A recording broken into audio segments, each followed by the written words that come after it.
Welcome everybody to a new episode of What's Growin On. I'm Jayne Spooner. I'm a University of Minnesota Master Gardener here in Rice County, and we're out on a field trip today. So you can see some beautiful flowers behind me. I am at a little farm outside of Faribault called Erin's Acres, and I am here with the proprietor, Erin Honken, who's going to talk to us about her flower CSA. CSAs, consumer supported agriculture. Normally you see farm with vegetables, being CSAs, but this one's a little bit different. So we're going to talk to Erin today about what is a flower CSA and get a tour of her property and where the beauty happens. Thanks for joining us. Thank you. We are surrounded back here by some beautiful dahlias. Lots and lots of dahlias. This must be a peak time for them to be blooming. September is the month of dahlias. September is the month of dahlias. So let's talk about a flower CSA. Walk me through the steps of what it is and why you decided to do this. Okay, so a CSA, like you said, is consumer supported agriculture. Typically it's a vegetable share in a farm where you pick up your box of whatever they've got in season at that time. I work full-time off the farm, and so I was trying to figure out how to sell flowers without having to sit at a farmer's market all day Saturday or Sunday. Yeah, that takes a big time commitment. It does. And so I started kind of thinking about the CSA business model, and I thought that could work for flowers. And so then I started doing some research and finding other small farms like mine that were doing that exact same thing. Yep. And I've seen, people doing the come pick your own and stuff, but that requires you to be there. So this is kind of like, this is for you, it works around your schedule a little bit better. And so you can kind of, so how does a person get signed up for a CSA? They sign up in the winter. Okay. So I ask everybody to be signed up and paid by March. Okay. When I get everything started. Okay. So that's part of that partnership between you and the farm. You're signing up for, supporting the farm in the time when I've got a lot of costs going into it as far as purchasing seeds and purchasing dahlia tubers and just firing up the greenhouse, all of those kind of startup expenses. So they're all prepaid. Okay. And then I deliver between July and September. Okay. I have a 30-member CSA, and I've capped it at that. Okay. They get flowers from me every other week. Okay. And I've got them trained. They'll put their vase out for me, and we just swap. Oh my gosh, that's awesome. So you're kind of actually doing the recycling bit too with it. So, you get flowers, and you have all these vases sitting in your cupboard. We recycle, we reuse all the vases. I deliver to some businesses, so you literally just drop it on the counter and go. Okay. I deliver on Mondays and Thursdays before I go to work. Again, I've got that other full-time job. Yep. And so everything's been paid for, so I don't have to, once all of our contacts have been emails and that beforehand. Yeah. So the day of delivery, I literally drop it off. So you have all that pre-set up with everybody, so you kind of know when you're coming and you or make arrangements with them. Yep, if they want it on their back step or front porch or wherever. Sometimes people will be on vacation in the summer, and so they'll either put it off a week or gift it. I've had a lot of people That's really nice. Yeah, they kind of share the beauty with other people that might not have the opportunity to have that. And those surprise ones are fun. Yeah, I bet. Yeah. So when did you start doing this? I started the CSA membership in 2018. Okay. So I'm 5 years into it. Before that, I was growing not quite as much as this, and just starting to give bouquets for friends and birthdays and things like that, and then jumped right in. Yeah. Well, I mean, you have a farm, so you definitely have. I had the space. And everything, and a lot of support from my husband. Well, we were talking about this, but a little bit while we were getting ready to film this segment. He's kind of labor year management. That's the way it goes at my house, anyway. So, but I don't have a business like this. So, anyway, did COVID affect you a lot, or was it the kind of a business that was easy? You could still do it because it was no contact. No contact. But yet you could cheer somebody up at a time when we all needed some cheerful flowers. Some cheering up and that. So it was a great business model for that. I did some DIY buckets too. I started that during the pandemic, where I would sell I have big buckets. I'd cut as much as I could. I said farmer's choice. I would pick the best blooms I had, and people would buy the bucket. And for some small do-it-yourself bouquets of bridal showers, baby showers, Yeah. things like that were still happening in really small, small family, get-togethers. And so that fresh flower component just adds so much, and just something too that you can send home with people, as a little favor from the shower as well, because you can always appreciate those. During the pandemic, it went really well. Now, you are also a master gardener in Rice County, and when did you do that? Did you do that after you opened up your CSA, or? I did it after. Okay. So I did it January of 2020. Okay. So then I had the tricky year of trying to get volunteer time in during a time when you couldn't be around people. I do some seed trials for the U of M. Okay. I've done that a couple years now to get some volunteer hours in. Yeah. I've done a few pollinator classes out here. Oh, great. Brought some people from work and, from Shattuck here, brought students from Shattuck here, taught them about pollinators. Yeah, so it's right hands-on, and those are the kind of fun things. I know there's a lot of families or schools that utilize the, nature center for that, but this is another way to actually see, what flowers and what planting and get them interested in it. That maybe. And you're gonna see buzzing here. There's a lot. Their bees are buzzing for sure today. Yeah, they've kind of been buzzing around my head here. So I know if you just show them love, that they won't do anything to you. So do you ever do any hives out here or anything? There's a bunch right in here right now. Do you ever do any hives? Our neighbor does have hives. Okay. Yeah. So that helps with the pollination as well. So. That's great. It's just, how many varieties of dahlias here that you grow? I have about 250 dahlias. Okay. And I tend to plant them in groups of three of a kind. Mm-hmm. And I do that intentionally. So like when I am picking for a bouquet, if I'm, someone wants all bright oranges, they're all together. Mm-hmm. And so I can get enough for a bouquet in one area. Also, when we tour around the farm, I spread things out. Okay. I stay close to water, sources of water. But this is a working cattle farm, and so I have to, cows get out. Yes. So you gotta kind of spacing it out. I guess I have a little backup plan if they would stomp through one garden. And also, we're adding more and more of these raised beds. And that's a couple of reasons. Just easier, and my vegetable gardens are raised at home too, so, and I get that it's just easier to work with, and you can see they're up off the ground, so it makes it easier for you to pick, so you're not stooped over. And you're eye to eye with them. And you're eye to eye with them, so you can really see what's in there. So, how many varieties do you generally plant? Oh my gosh, how many varieties? I'm not. I bet I've got probably 30 or 30. So. Do you add new every year? I do. I usually add one or two, and I usually subtract one or two. Yeah.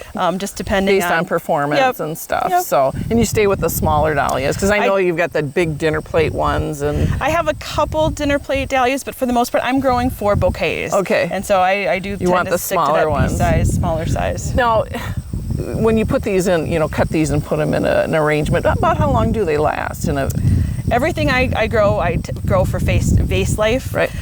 So at least a week. A week? Yeah. So some people get 2 weeks out. I mean, if they're good about changing their water. And so that's important. Don't leave them in the sun. And also not leaving a lot of foliage in the water. Trim all because, so what are the varieties of things that you plant? I'm growing zinnias, gomophrenia. I'm kind of looking around here. Sunflowers, celosia. So very natural kind of, it makes it look more, you can make it look formal, but it's more kind of a natural kind of style of bouquet. Yep. So, well, let's take a tour. I know you've got a little bit of a greenhouse. I know that there's nothing going on here, but we could at least kind of get an idea. That's where it all starts. Yep. Where it starts. So we're going to take a walk over to your greenhouse, and we'll get a look in there and about what time you start things in there, and we'll go from there. So follow us. Now, we stepped into the greenhouse where the magic happens early in the spring. This is their greenhouse that they have on site, because Erin starts all this from seeds, or from dahlias grow from tubers. So we're going to talk a little bit about that. So when do you actually start the process? I'm not sure you probably do a staggered starting and stuff, but walk us through the timeline in the spring. So we fire the greenhouse up about mid-March, about March 15th. We've toyed around with starting a little earlier. We don't have enough hours of daylight, so it really just it doesn't make sense to start any earlier than that. A few things in the greenhouse. We started out, we had a corn stove. We tried that for trying to get that season started a little sooner. pretty unpredictable to keep that going. So we do have LP heat out here. Okay. But we added the black barrels, and they're filled with water. Oh. So it's passive solar energy, which I had to Google and learn a little bit more about. That's interesting. But the barrels are filled with water, and so during the day the sun warms them up, and then at night they emit heat, and it actually keeps the greenhouse 15 degrees warmer at night just on their own. And you think about the cost savings for your greenhouse as well, because you put a lot of time and money and effort into this. And so to just be able to save by using some of that. Some natural sunlight. Yeah. That's amazing. So that's what, underneath here, these are all filled with water. And they just help keep it 15 degrees warmer. Oh my gosh. Yeah. But so I dig the dahlias up in the fall. I store them. We can get into that more, I think, as we get out in the garden. But dahlias start out as a tuber. This one's a little shriveled up. But they kind of look like a potato kind of thing. So I pull them out of storage. I've kept them up in my garage over winter. That stays about 45 degrees. So I pull them all out, start to look at them. I divide in the spring. Some people divide in the fall. I was going to ask you if you can divide them and when you do. Yep. So I divide in the spring. I find it easier to find the eye. Okay. And I don't know how to get into finding eyes on dahlias. With the basics. Okay, so you get the tuber and I pot them up. And so this is an example of one that I didn't put in the ground. He's been hanging out here all summer. So I pot them up in here in March. So this whole table, metal table here, will be all filled with these. 250-ish, dahlias started that way. And then once they get about this size, that's when I will transplant them outside. Mid-May. Yeah, because you're kind of waiting for that last the ground. frost. So, like if they are predicting a frost, how frost tolerable are they? They're not. They're not. So you have to go out and I would wait. After you kind of watch that last. And I'm sure this year was a challenge because things were getting later and later. Yeah. So. And this one was one of probably the last ones that I potted up. So it was potted up on April 2nd. Yeah. Kind of interesting that I've just kept him here, and that's as big as he's gotten. And the ones you saw out in the garden are huge. So they really like that outdoor. This is not really something that you can just, I'm going to try one of these and grow them inside. They don't really like to grow in pots. No. So like when you put them and store them up in your garage, just for storage sake, I'm sure you take off all the dirt. Do you lay them out? Do you put it like in sawdust or anything? Yeah, so I bring them all in here after I dig them up. So we have to wait till the first hard frost in the fall.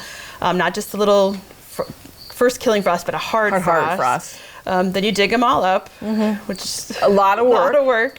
And then I get them all into here, and then I have water in here. We've got floor drains, and so I wash them all off. I get all the dirt off. That's been my trick. That way you're getting any diseases that may have settled in the soil. Yep.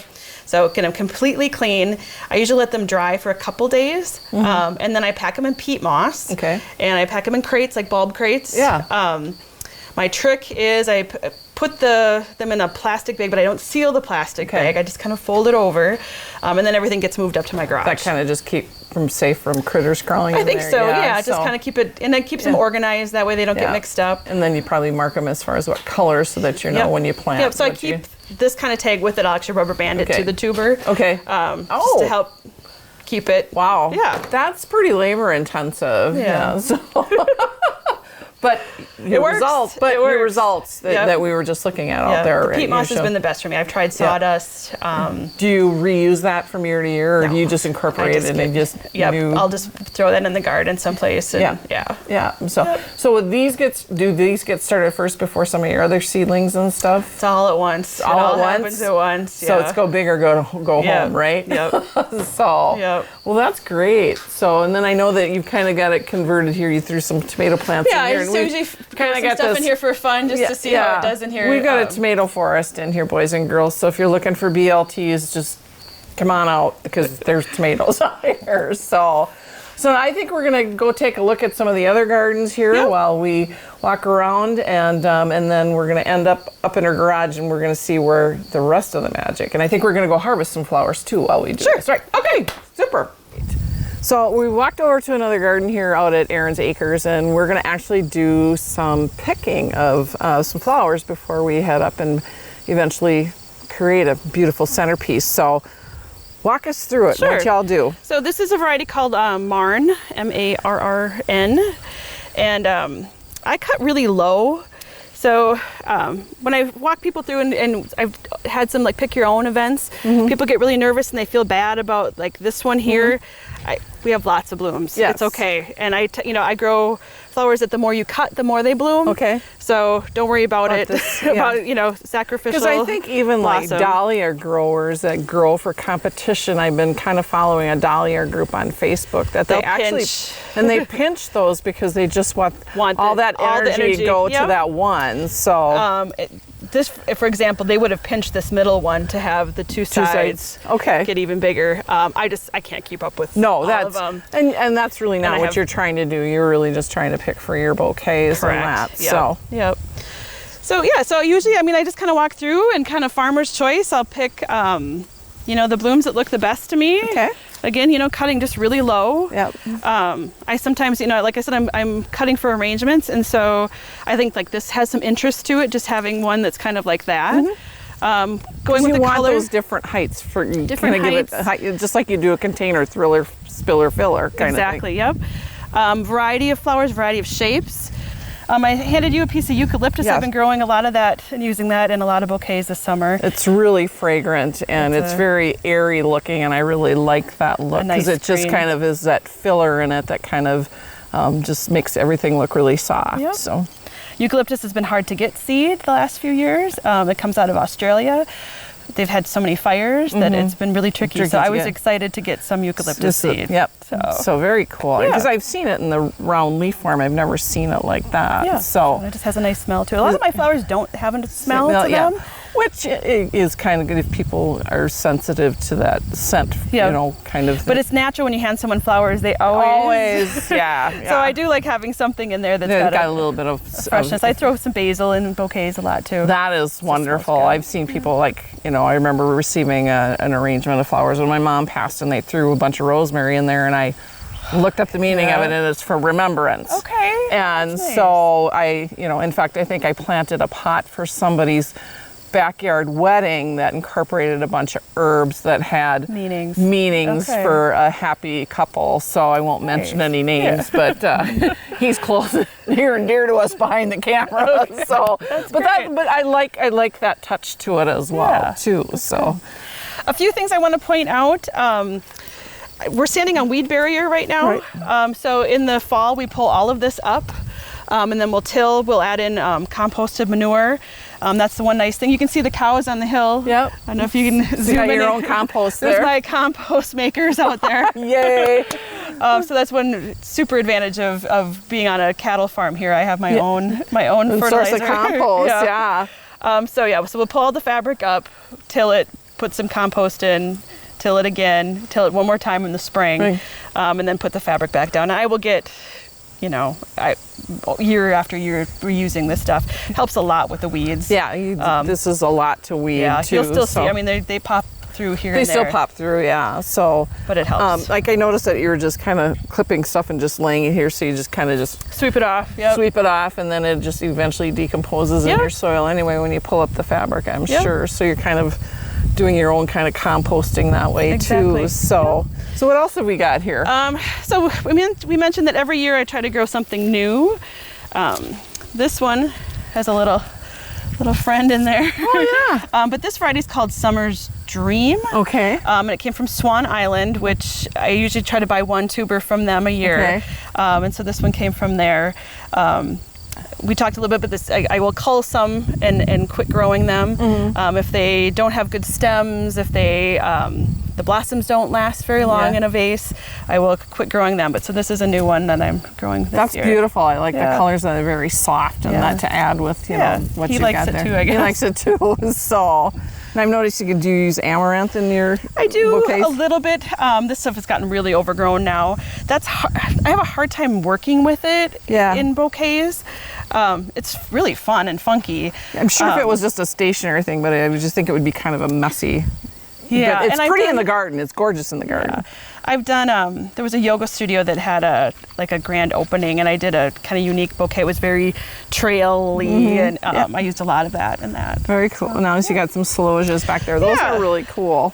Lots of these. These I use in all the bouquets. The bees are loving these today too. Yeah. I always like in a bouquet something round and then a spiky flower too. So adding kind of that other texture in there, I think always looks really good. Very cool. That's beautiful. Another thing too, here under this barrel is a timer. Okay. So you do everything on timer? Everything's on timers. Boy, I bought a timer for my vegetable garden this year. What a time saver. I don't have to stand there. It's set up to go.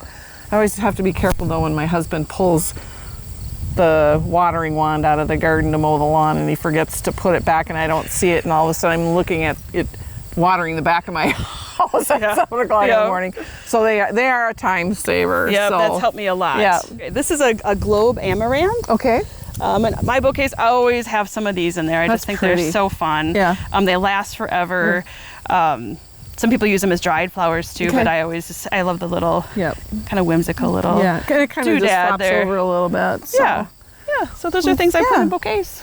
So this is really fun. I know you use some zinnias and stuff. Yeah, and that's up there. Yep. So you've got a great selection, and I'm sure it's very difficult in the spring to try and decide. You kind of add something new every year, and kind of like you cull something out because it didn't work. So what did you add new this year? This was one of them. There was if we go back up that way, I can show you another one too. Okay, that sounds good. Let's take a look at that. Okay. And then we're going to go head up to the house and we're going to make a bouquet and we're going to talk about some other stuff. Sounds good. Now we went back up to the original one here because Erin wanted to show me a gorgeous bloom up here. I'm going to show you. These are called Breakout. And this is one that I go back and forth with because it's so big. Yeah. But they are just like stunning on their own. Yeah. So I've done some just really big kind of bridal kind of bouquet things with using this. But I wanted to point out a couple of different ways I mark these guys. So everybody gets a flag like this. Okay. And then they also get another metal or another little plastic tag like this. Right. And so they're marked in a couple ways so that you're always guaranteed. I can always figure out exactly what it is. Yeah. And I also know when I first put it in the ground. In the ground. So now, are these stems sturdy enough? I see some poles in there. Do you put that in there?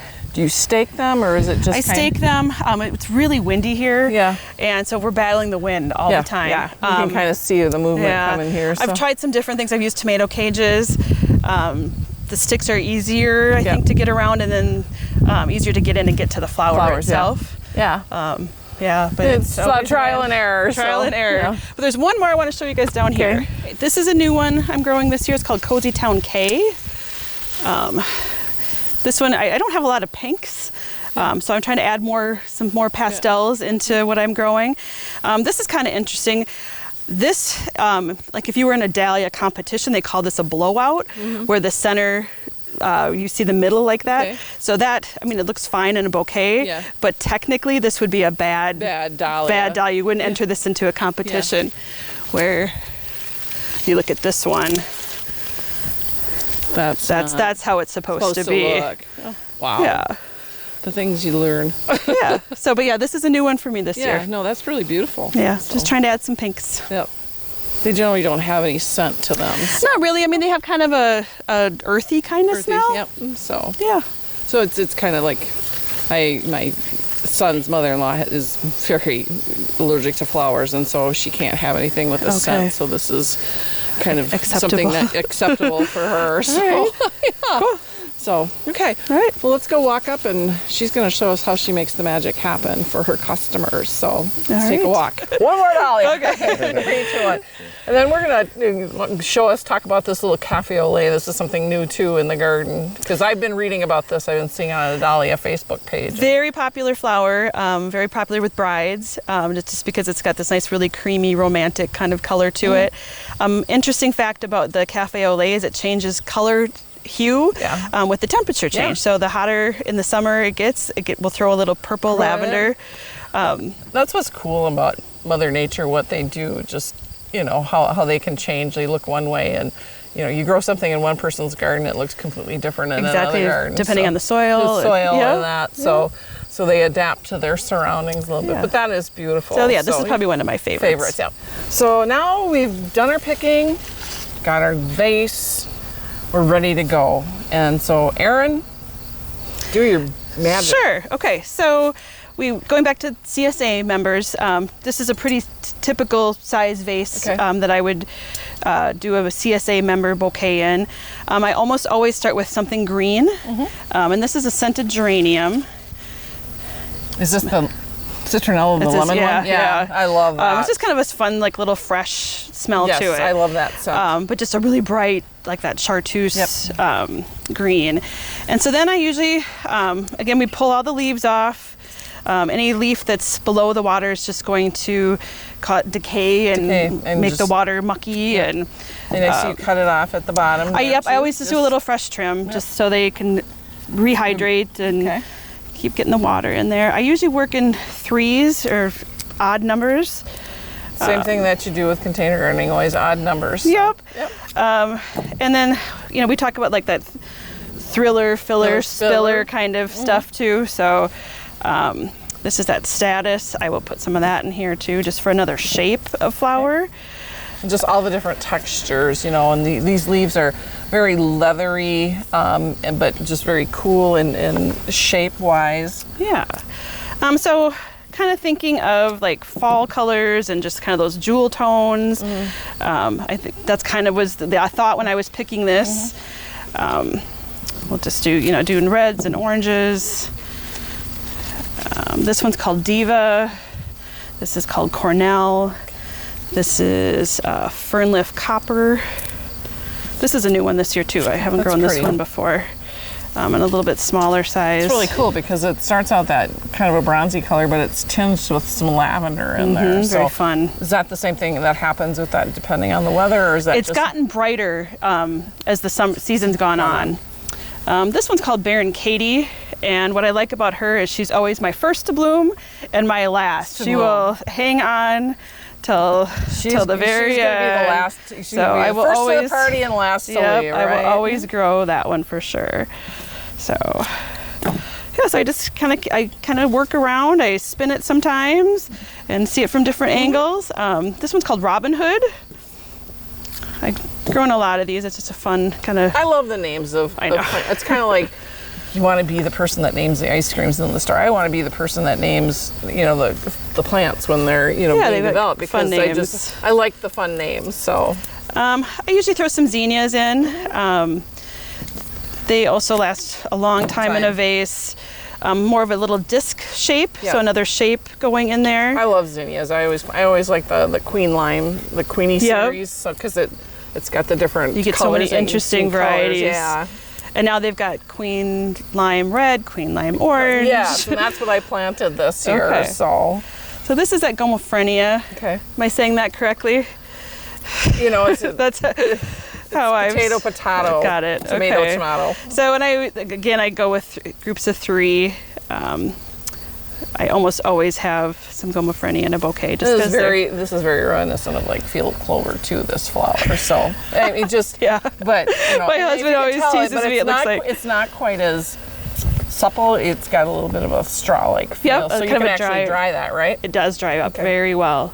Lasts forever in a vase. So this is one of those that I'm going to just pull off. Yep. We don't need it in here. So now if you put that in there, would it potentially? They don't. They don't actually open up anymore. Like here's some of that Baron Katie where one is not as opened as the other one. Yep. And once you cut it, they're done. They don't keep. Yep. Where like a sunflower will keep growing and moving on you. Then I always put some celosia in there just for another shape. Yeah. I like that featheriness to it. Yeah, I like the feather ones too. There's the coxcomb. It's got the more ripples ripples to it, but I like this feathery one in bouquets. So that's kind of how they come together. Yeah. So when people, do they just get what you give them, or so my CSAs get what they all, and I try to everybody gets about the same thing. Yep. Once during the season everybody will get more of a pastel bouquet. A lot of times it's just kind of brights like this, good variety, and farmer's choice of the best I've got growing at the time. Earlier in the season there was a lot of sunflowers, so they got sunflowers several times. They're probably one of my favorites. But so that's kind of how it would come together.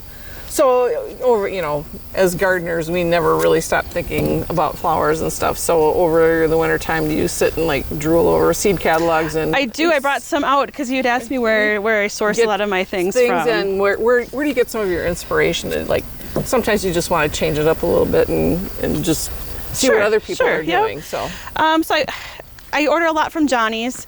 The one thing I like about Johnny's is they've got really good descriptions in their book of exactly, you know, growing tips and things, you know, just lots of information.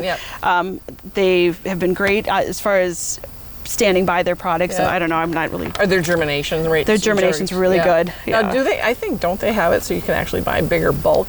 They do. Yeah, they whereas, do. You know, just and I'm still small enough that I don't need the bulk stuff. I'm not getting huge amounts, thousands of a seed. Plus, I like a lot of variety too. Yeah, absolutely. So you know, kind of standard Seed Savers. A lot of people order from them, and then just kind of some heirloom varieties in there. Seed Savers is really cool. I've always wanted to go down to their decor place. So, but we were talking about when I started, and so I had started my CSA membership business in 2018, and I also went to a workshop down in Iowa at Pepper Harrow Farm.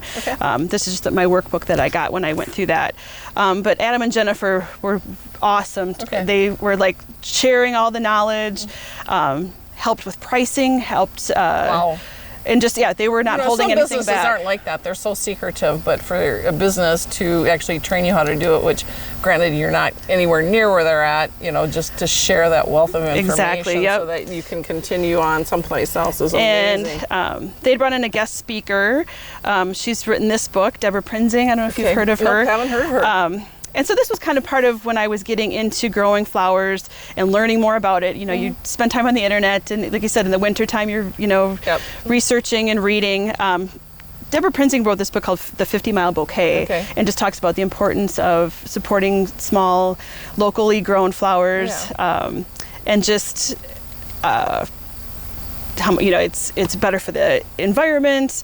As far as like you're not having something shipped and it wasn't on an airplane. I mean, it literally came off my field today and now it's in a bouquet and ready to go. Yeah.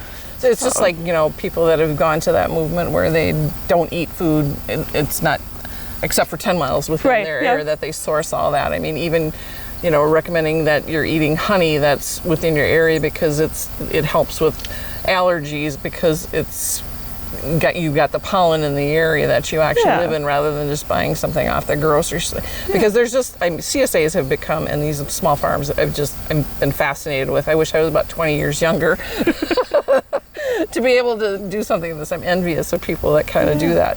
A little birdie told me that there was, your farm was bestowed a little bit of an honor in 2021? We did. We got the Bryce County Conservationalist of the Year Award. Awesome. Yeah, so it was pretty cool to be recognized for that. We've done a lot of, my husband, you know, does conventional farming here too, but not just the flowers here.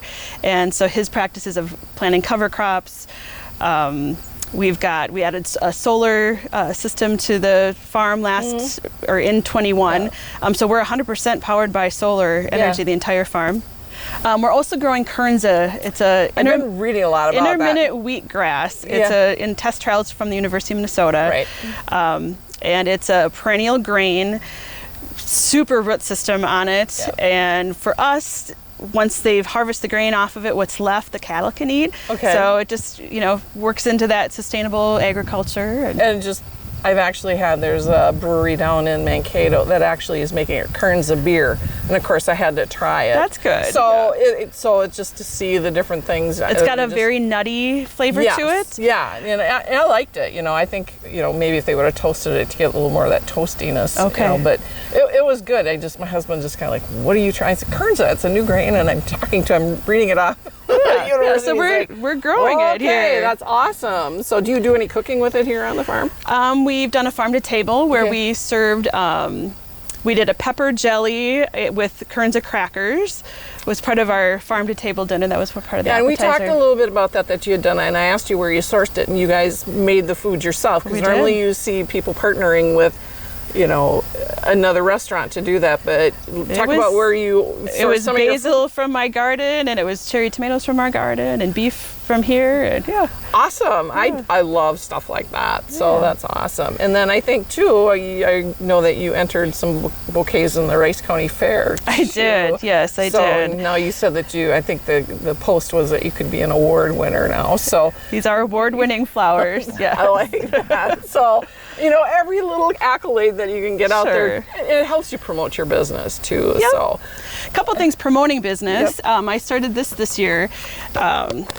So Erin's Acre, it is Erin's Acre too, not Erin's Acres. Yep. It's just Erin's it's Acre. not big enough for acres. But you got a whole bunch of acres. There's a lot of acres here. But I've been doing these pick your own events with a to-go cup.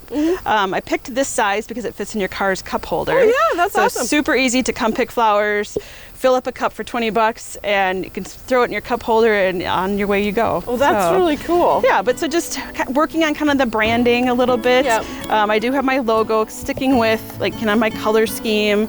I am on Facebook as Erin's Acre. I am on Instagram, website erinsacre.com. My bouquets, you'll tend to see this yellow and white striped ribbon on them. Okay, so that's standard for you guys. That's standard for me, yeah. Oh, this is more than I ever imagined. I mean, I know about the vegetables and you kind of get with, but this has been fabulous, and I admire what you're doing here because I love flowers, and I go and I pick stuff in my own garden, made wacky bouquets. I use my herbs and that kind of stuff. So I really thank you for letting us come out here and taking a look at all your beauty. This was amazing, and I wish you the best of luck and many years of continued success. Awesome. So, thank you. Boys and girls, watch out on Erin's Acre on her Facebook page when you can start signing up for her CSA, which is in January. January. Yep. And it's limited to 30 people. 30, it sells out. So buy early and buy often if you want. So again, thanks Erin, and thanks to your hubby here who followed us around and did a little bit of heavy lifting for us. I really appreciate it. And I hope that you two will get involved in some type of a CSA, whether it's flowers or even just vegetables, because this is an important part of our farming culture here, especially in small rural America. So again, thanks Erin, and everybody out there, happy digging.